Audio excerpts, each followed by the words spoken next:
तो सुज्ञान और उसके पाठक, और आयतनों की बात चल रही ना, तो अभी 4 आयतन हुए, 2 बाकी है।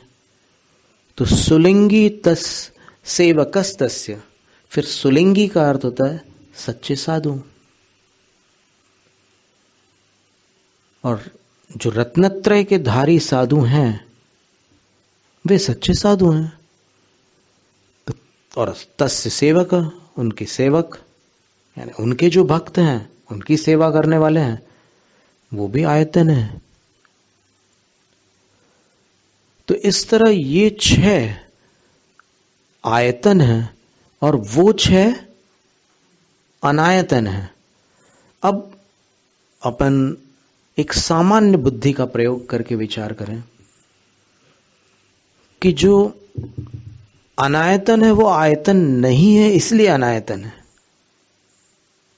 ये बात एकदम सरल बात है। आयतन न होने के कारण वो अनायतन है। तो वहां जो कुदेव शब्द था, अगर अपन ये मान लें कि जिनेंद्र भगवान की सेवा में जो देव हैं, जो उनके भक्त हैं, वो चूंकि राग द्वेष से मलिन है, उनके पास हथियार है, उनके पास उनका परिवार है, तो फिर वो कुदेव है, ऐसा अगर अपन निर्णय करते हैं तो समस्या ये आती है कि 6 आयतनों में जिनेंद्र भगवान और उनके भक्त दोनों को ग्रहण किया है, और आयतन अनायतन नहीं है, अनायतन आयतन नहीं है।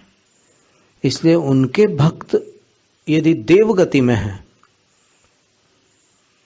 तो देवगति में होने मात्र से, रागी द्वेषी होने मात्र से और हथियार युक्त आयुध युक्त होने मात्र से उनको कुदेव कहना इसलिए संभव नहीं है क्योंकि आयतन अनायतन नहीं हो सकता। वो जिनेंद्र भगवान के भक्त होने से आयतन है और आयतन होने से अनायतन नहीं है। तो जो उनको कुदेव मानते हैं और कुदेव कहते हैं वो अवर्णवाद करते हैं। अवर्णवाद का अर्थ क्या हो गया? मिथ्या कथन करते हैं। जो दोष उनमें नहीं है उस दोष से उनको दूषित मानते हैं। वो कुदेव नहीं है, उनके अंदर कुदेवत्व नाम का दोष नहीं है, लेकिन उनको कुदेव मानने से और उनको कुदेव कहने से क्या हुआ? मिथ्या दोषारोपण हुआ। जो स्वरूप उनका नहीं है वो आपने उनमें स्थापित कर दिया। तो जिन भक्त को अनायतन कहना अपने आप में कहने वाले के मिथ्यात्व को प्रकट करता है। कितनी बड़ी बात है ये। तो इस पर विचार कर सकते हैं, और यदि आज तक ऐसा कभी किसी ने किया हो तो वो उसका शुद्धिकरण कर सकते हैं। मृत्यु से पहले अपनी जानकारी में जितने दोष हैं अपने, उनका शुद्धिकरण कर लेना विवेकी जीव का कर्तव्य है। उसके लिए कल्याणकारी प्रवृत्ति होगी वो। तो यदि किसी ने इनको कुदेव माना हो या कुदेव कहा हो तो फिर वो अपने हित के लिए उसका शुद्धिकरण कर ले।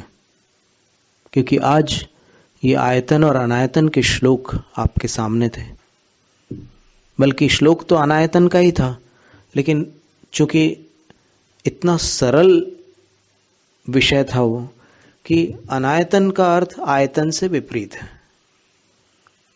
तो फिर ये अनुमान आसानी से लगाया जा सकता है कि आयतन क्या होगा या क्या होंगे। तो इसलिए अगर किसी ने ये निर्णय किया हो कि उनके सामने हाथ जोड़ने वाला कुदेव के सामने हाथ जोड़ रहा है इसलिए मिथ्या दृष्टि है, तो फिर उसको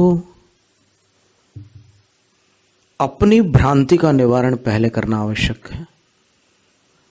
वो मिथ्या दृष्टि है या नहीं है ये भूल जाओ, पहले अपने अंदर झांक करके देखो मैं सम्यक दृष्टि हूं या नहीं।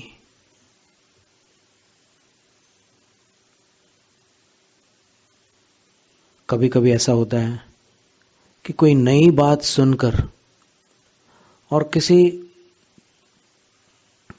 ऐसे व्यक्ति के मुख से सुनकर कि जिस पर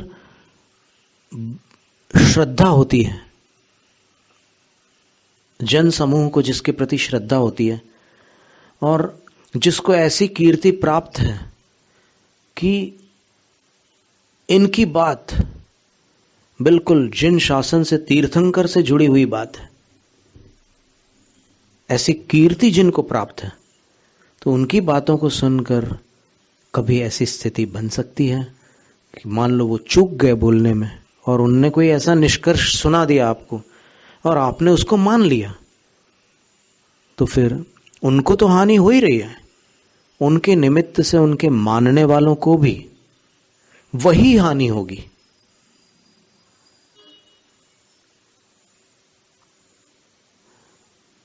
तो ये कुदेव नहीं है, इतना तो स्पष्ट हो गया।